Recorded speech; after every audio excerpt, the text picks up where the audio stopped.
Hey, Summerside Church family. Welcome to our fifth and final session of Family Worship Workshop.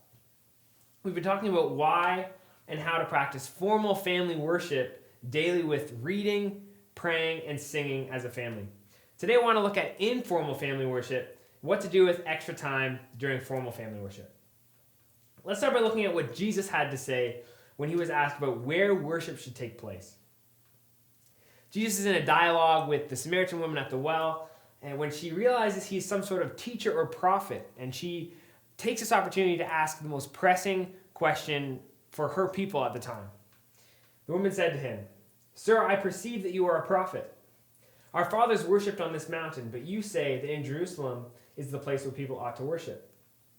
Jesus said to her, "Woman, believe me, the hour is coming when neither on this mountain nor in Jerusalem will you worship the Father.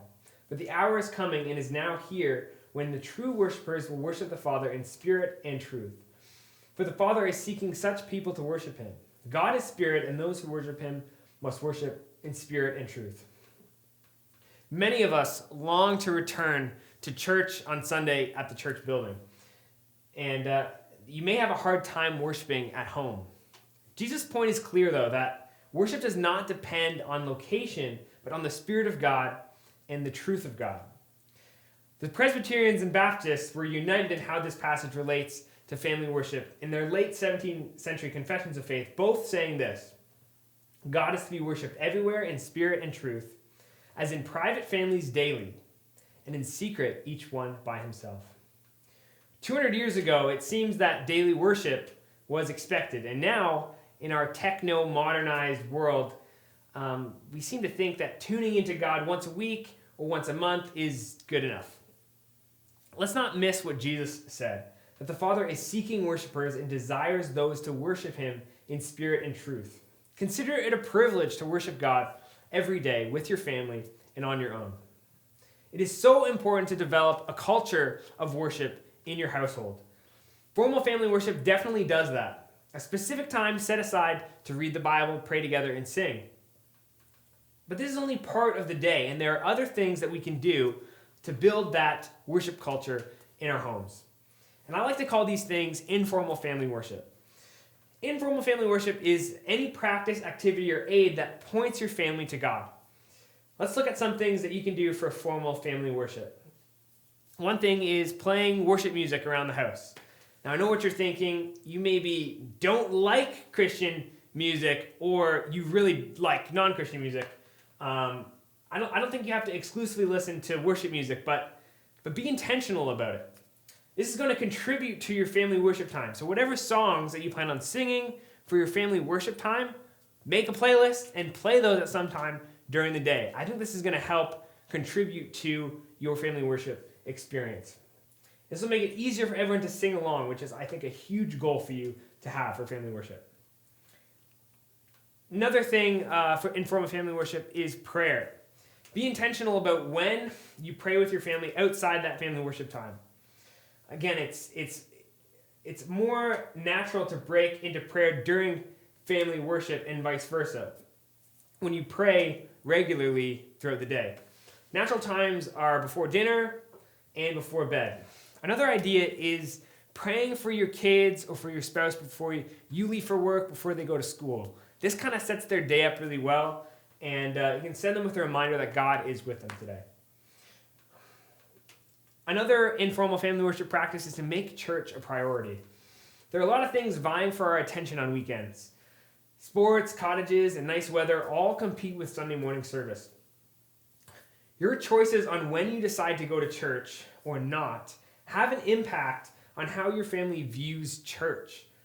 If you want to make family worship a priority, start by attending church regularly with your family. When you make church optional for your family, you communicate that church is optional for the rest of their lives. It's not just about attendance. Engage with the programs that your family is involved in. Ask them questions about Sunday school, youth group, Bible study, or any class that your kids or spouse are involved in. Don't offload the responsibility that you have to disciple your kids. These things are there to help you, but they are most effective when you engage with them. There are many other things you can think of and resources that you can use to engage your family in worship informally. Be creative and make things as easy and simple as possible. Start one of these formal worship practices today. After a while of practicing family worship basics, reading, praying, and singing, you may find that your family is more engaged than they were at first, and maybe even asking for a little bit more. Here are some extra things that you can do when you have extra time during family worship. Catechism is a summary of Christian beliefs put in the form of set questions and answers. And that's used for Christian instruction. This practice is typically utilized in more formal church denominations, but can be a really helpful tool in discipling young people. The New City Catechism has been adapted with modern language from a number of catechisms and has 52 questions and answers, along with a number of other resources available. This is a great curriculum for family worship, and it's worth utilizing. The great thing about catechizing is that it's exhaustive, and it is helpful in developing a complete Christian worldview in your family. It can be a fun challenge to remember the answers to each question, even for adults.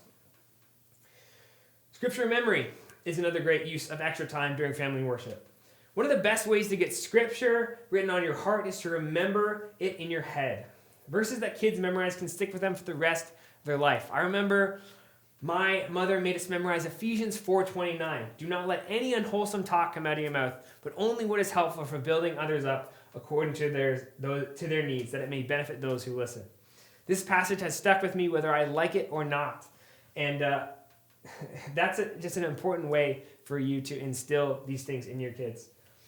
Look up popular memory verses, pull them out of your reading, or find a plan online. Memorizing scripture verses that start with each letter of the alphabet is a popular one as well. You can also utilize family devotionals and other Christian readings in your family worship time. It is always a good thing to be reading to your kids and with your family. There are plenty of resources available to you, and we would be happy to recommend some. Spending $20 on a family devotional that will engage your whole family in discussion and biblical application is money well spent. These are just some ideas that will help you make your family worship time meaningful and memorable. We are really excited for you to get started and to continue to thrive with family worship. We don't want this workshop to end. If you want to receive more information and stay up to date with family worship resources, click the link in the description and join our family worship group. We want to stay in touch and see how you are doing with family worship and how we can help. We hope you've enjoyed this family worship workshop. Thank you so much.